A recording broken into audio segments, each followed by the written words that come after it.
మీ business ఏదైనా మీ ఊర్లో promotion చేయాలంటే అది సుమన్ టీవీతోనే సాధ్యం. ఇప్పుడే సంప్రదించండి. హాయ్ హలో నమస్తే, వెల్కమ్ టు సుమన్ టీవీ. నేను మీ అమర్నాథ్. ముందుగా అందరికీ శ్రీరామనవమి శుభాకాంక్షలు. సో ఉగాది తర్వాత మన హిందువులకి ఫస్ట్ వచ్చే మొట్టమొదటి పండుగ ఏదైనా ఉందంటే అది శ్రీరామనవమి. సో కుటుంబ సభ్యులతో ఎంతో శోభాదాయకంగా ఈ యొక్క శ్రీరామనవమి అందరూ జరుపుకుంటూ ఉంటారు. సో ఇందులో భాగంగా ఈరోజు మనం విశాఖపట్నం భీమిలి నియోజకవర్గం మధురవాడలో ఉన్నటువంటి బక్కనపాలెం గ్రామం గురించి అయితే కనుక మాట్లాడుకోవాల్సిన పరిస్థితి. ఎందుకంటే బక్కనపాలెం ప్రతి గ్రామంలో రామాలయం లేని గ్రామం అంటూ ఎక్కడా లేదండి. అటువంటిది బక్కనపాలెంలో మటుకు ఈ యొక్క రామాలయము చాలా చాలా చాలా విశేష పూజలు అందుకుంటుంటుంది. డైలీ నిత్య పూజలు జరుగుతుంటాయి. సో అలాంటిది ఈ యొక్క శ్రీరామనవమి రోజు అయితే కనుక అంగరంగ వైభవంగా ఈ యొక్క 16 గ్రామాలు అయితే కనుక ఒకటే ఈ పండుగను అయితే కనుక చేస్తూ ఉంటాయి. ఒక్కసారి మనం ఈరోజు బక్కనపాలెం వెళ్ళే ప్రయత్నం చేద్దామండి. అలానే అక్కడ ఈరోజు శ్రీరామనవమి వేడుకలు అండ్ సీత అమ్మవారి కళ్యాణం ఎలా జరుగుతుందో కూడా ఈరోజు మీకు చూపించబోతున్నాను. సో నాతో పాటు మీరు రండి.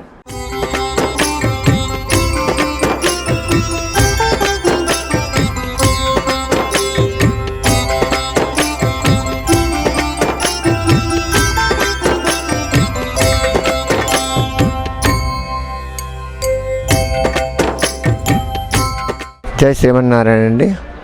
ఈ సంవత్సరం ప్రతి సంవత్సరం కన్నా ఈ సంవత్సరం చాలా ఘనంగానే జరిగిందని భావిస్తున్నాం. ఎందుకంటే ప్రతి సంవత్సరం ఏటికేడాది రామచంద్రమూర్తి వారి ప్రభ చాలా వెలిగిపోతూ ఉంది. ఈ సంవత్సరం కొత్తూరు గ్రామ వాస్తవ్యమైనటువంటి మన పిల్లాప్పలరాజు మంగమ్మ దంపతులు వారి కుటుంబ సమేతంగా వచ్చి కళ్యాణ మహోత్సవం జరిపించుకున్నారు. అయితే ఈ అన్నదానం కూడా ఆ కుటుంబ సభ్యుల సహకారంతో జరిగింది. అది కాకుండా మన గ్రామంలో ఉన్న వాళ్ళందరూ కూడా చిన్నలు పెద్దలు అందరూ కూడా సహకారాలు అందించారు.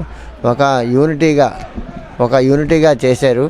చాలా దేదీప్యమానంగా రామచంద్రమూర్తి యొక్క ప్రభ వెలిగిపోతుందనుకో ఇదే నిదర్శనం అండి.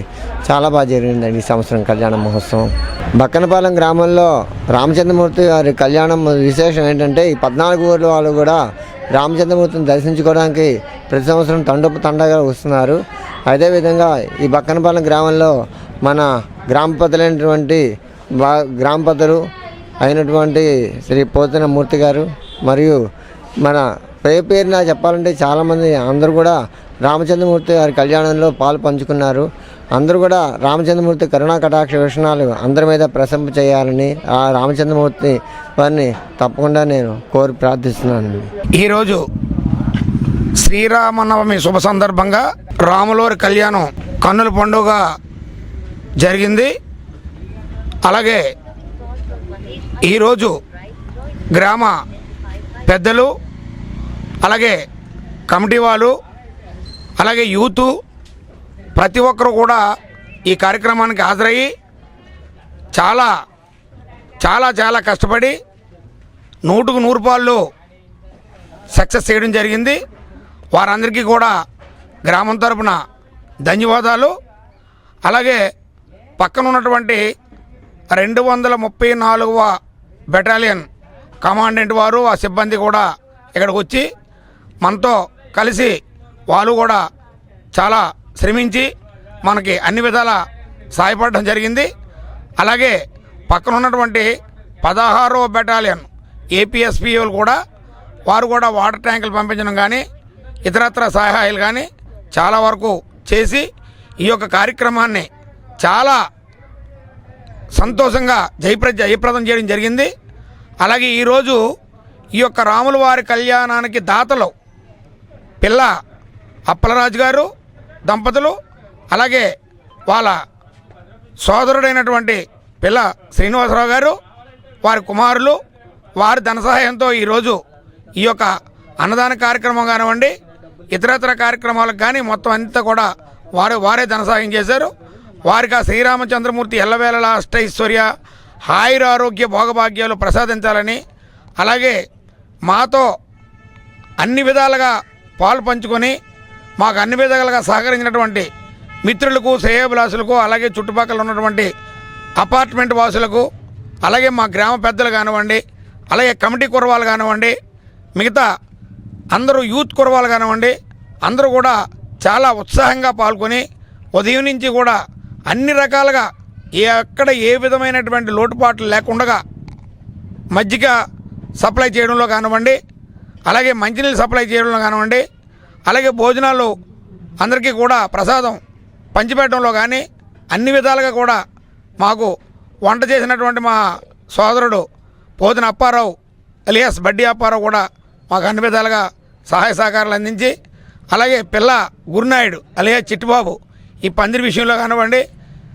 ఇంకో విషయంలో కానివ్వండి, అలాగే పోతిన శ్రీనివాసరావు గారు, అలాగే పేరు పేరున ఎవరి పేరున మర్చిపోయి ఉంటే వారు క్షమించండి.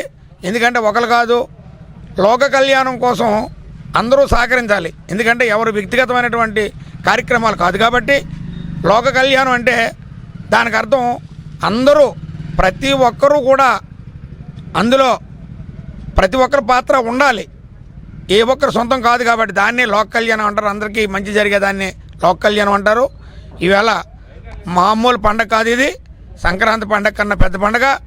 ఈరోజు అన్ని ఆలయాల్లో రామాలయాలు లేనటువంటి గ్రామాల్లో కూడా ఈరోజు కన్నుల పండుగ భారతదేశం మొత్తం మీద ఈవేళ ఈ కార్యక్రమం చాలా చాలా చాలా చాలా చక్కగా చేయడం జరిగింది.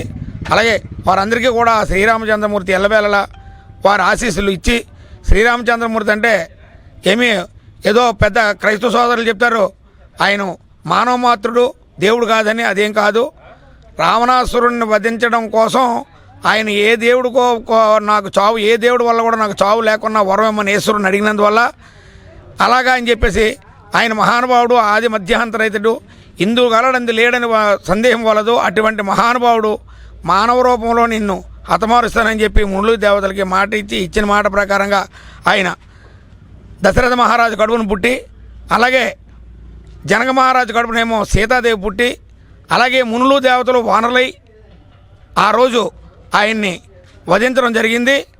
అది లోక కళ్యాణం కోసం తప్పితే శ్రీరామచంద్రమూర్తి అన్నలకి అన్నదమ్ముల్లో అన్నదమ్ముడిగా ఎలా ఉండాలి, తండ్రి కొడుకుగా ఎలా ఉండాలి, రాజు పరిపాలన ఎలా ఉండాలి అని చెప్పి ఆ రోజు చాటి చెప్పి ఎలుగెత్తి వీళ్ళ ప్రపంచానికే ఆదర్శప్రాయుడైనటువంటి కౌసల్య ముద్దుల తనయుడు శ్రీరామచంద్రమూర్తి తాలూకా కళ్యాణం చేసుకోవడం చాలా సంతోషంగా ఉంది.